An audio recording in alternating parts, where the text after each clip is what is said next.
Naka-experience ka na ba ng panic attack na wala namang dahilan? Paano kapag ito ay paulit-ulit nang nangyayari? At dahil dito, nahihirapan ka na at sobrang natatakot ka nang baka maulit ito. Partner, possible ito ay mga senyales ng tinatawag nating panic disorder. Ano nga ba ang panic disorder?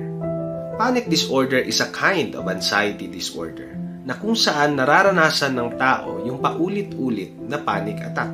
At kadalasan, ang mga panic attack na ito ay biglaan, matindi, at walang warning. So here are some 3 indicators of panic disorder.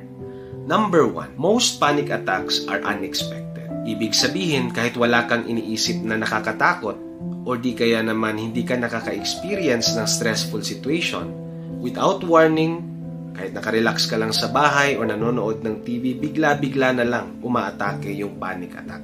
Number 2, dahil dito nagkakaroon ka na yung tinatawag nating fear of fear, matinding takot na baka maulit-ulit itong panic attack. Kaya minsan nagiging hadlang sa normal na buhay.